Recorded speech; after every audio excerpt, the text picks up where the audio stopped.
ಇದು FM 103.1 ಮೆಗಾಹೆರ್ಟ್ಸ್ ಕಂಪನಾಂಕದಲ್ಲಿ ಆಕಾಶವಾಣಿಯ ಮಡಿಕೇರಿ ಕೇಂದ್ರ.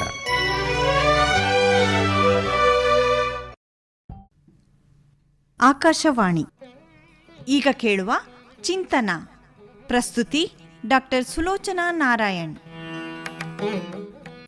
ಮಾನವನ ಬದುಕಿನಲ್ಲಿ ಪರಿಸರದ ಪ್ರಾಮುಖ್ಯತೆಯನ್ನು ಕುರಿತು ಹೇಳುವುದಾದರೆ ಮಾತಾಡಿದಷ್ಟು ಮುಗಿಯದು. ಆರೋಗ್ಯಕರವಾದ ಬದುಕಿಗೆ ಪ್ರಕೃತಿಯು ನೀಡಿದ ಕೊಡುಗೆಗಳನ್ನು ಮನುಷ್ಯನ ಸಂಕುಚಿತ ಮನಸ್ಸು ಗ್ರಹಿಸಿಕೊಳ್ಳಲು ಅಶಕ್ತವೆಂದೇ ಹೇಳಬೇಕು.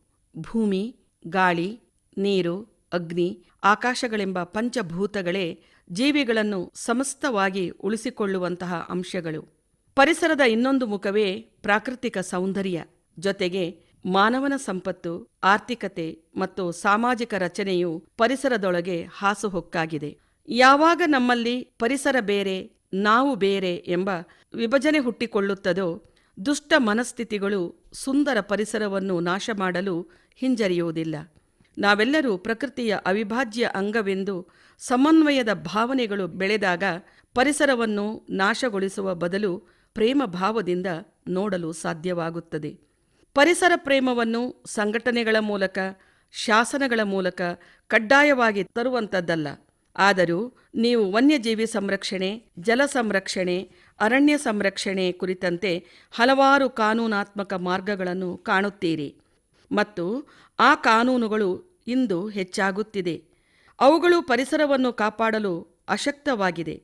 ಮನುಷ್ಯರಿಗೆ ಆಯ್ಕೆ ಮಾಡುವ ಸ್ವಭಾವವಿರುವುದರಿಂದ ವ್ಯಕ್ತಿಗತವಾಗಿ ಕೆಲವರಿಗೆ ಪ್ರಾಣಿಗಳಿಷ್ಟ, ಪಕ್ಷಿಗಳಿಷ್ಟ, ಜಲಚರಗಳಿಷ್ಟ, ಚಲಿಸುವ ಮೋಡಗಳು ಇಷ್ಟ, ಸಮುದ್ರದ ಅಲೆಗಳಿಷ್ಟ. ನಮ್ಮ ಪರಿಸರ ಪ್ರೇಮವು ವಿಭಜಿತವಾದುದು. ನಮಗೆ ಇಷ್ಟವಾದುದನ್ನು ಮಾತ್ರ ಉಳಿಸಿಕೊಳ್ಳುವ ಹುನ್ನಾರ ಈ ಕುಟಿಲ ಮನಸ್ಸು ಮಾಡಿಬಿಡುತ್ತದೆ. ದುರಾಸೆತನ, ಕೊಳ್ಳುಬಾಕತನ, ಸ್ವಾರ್ಥತೆಗಳ ಮನಸ್ಸಿನಲ್ಲಿ ಪ್ರೇಮವು ಹೇಗೆ ತಾನೇ ಹುಟ್ಟಿಕೊಂಡೀತು? ಬೆಂಕಿಯ ನಡುವೆ ಹೂವರಳಲು ಸಾಧ್ಯವೇ?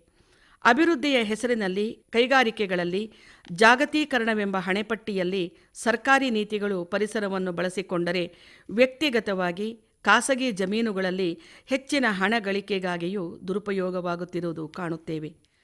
ದೈತ್ಯಾಕಾರದ ಜೆಸಿಬಿಗಳು ಭೂಗರ್ಭವನ್ನು ಬಗೆಯುತ್ತಿದ್ದರೆ, ಸುಂದರವಾಗಿರುವ ಮರಗಳನ್ನು ನಿರ್ದಾಕ್ಷಿಣ್ಯವಾಗಿ ಕಡಿಯುತ್ತಿದ್ದರೆ, ಕಲ್ಲು ಬಂಡೆಗಳು ನಿರ್ಜೀವಿಗಳೇನೋ ಎಂಬಂತೆ ಸಿಡಿಮದ್ದುಗಳನ್ನು ಸಿಡಿಸಿ ಗಣಿಗಾರಿಕೆ ಮಾಡುತ್ತಿದ್ದರೆ, ಪ್ರವಾಸೋದ್ಯಮದ ಹೆಸರಿನಲ್ಲಿ ಪ್ರಾಕೃತಿಕವಾದ ಸುಂದರ ತಾಣಗಳಲ್ಲಿ ಹೋಮ್ ಸ್ಟೇಗಳನ್ನು ಮಾಡಿ ಅದರ ತ್ಯಾಜ್ಯಗಳನ್ನು ಅಲ್ಲಲ್ಲಿ ಎಸೆಯುವುದು ವಾಯು, ಜಲ ಮಾಲಿನ್ಯ, ವಿನಾಶದ ಪಟ್ಟಿ ಬೆಳೆಯುತ್ತಾ ಹೋಗುತ್ತದೆ.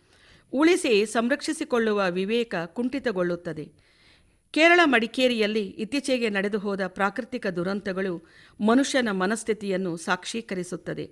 ಕೃಷಿಯ ಹೆಸರಿನಲ್ಲಿ ಅರಣ್ಯ ಒತ್ತುವರಿಗಳು ವನ್ಯ ಮೃಗಗಳ ಅಸ್ತಿತ್ವವನ್ನೇ ಏರುಪೇರುಗೊಳಿಸಿ ಅವುಗಳಿಗೆ ಆಹಾರ, ಜಲ, ವಾಸಸ್ಥಾನಗಳೇ ಇಲ್ಲದಂತೆ ಮಾಡಿದೆ.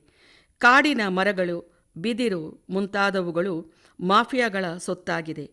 ದಟ್ಟ ಅರಣ್ಯಗಳು ಬೋಳಾಗಿ ನಿಂತಾಗ ಆ ಮೃಗಗಳ ಪಾಡೇನು? ಬೇಟೆ ಕಾನೂನಾತ್ಮಕವಾಗಿ ನಿಷೇಧವಾದರೂ ಮನುಷ್ಯನ ಬಾಯಿ ಚಪಲಕ್ಕಾಗಿ ಆಹುತಿಯಾಗುತ್ತಿದೆ. ರಕ್ಷಕರು ಕಾಪಾಡಲಾರರು. ಮನುಷ್ಯರ ಕೃಷಿಗಳನ್ನು ಆನೆಗಳು, ಕಾಡು ಹಂದಿಗಳು ಆಹಾರಕ್ಕಾಗಿ ಬಳಸಿಕೊಂಡರೆ ಒಂದೆಡೆ ಸಾಯಿಸುವ ಹುನ್ನಾರ, ಇನ್ನೊಂದೆಡೆ ಪರಿಹಾರಕ್ಕಾಗಿ ಮನವಿ. ನಾವೆಂದೂ ಅವುಗಳ ಜೀವಿಸುವ ಹಕ್ಕನ್ನು, ಜೀವಿಸುವ ನೆಲೆಗಳನ್ನು ಅರಿತುಕೊಳ್ಳುವಷ್ಟು ಸೂಕ್ಷ್ಮಮತಿಗಳಾಗಿಲ್ಲ.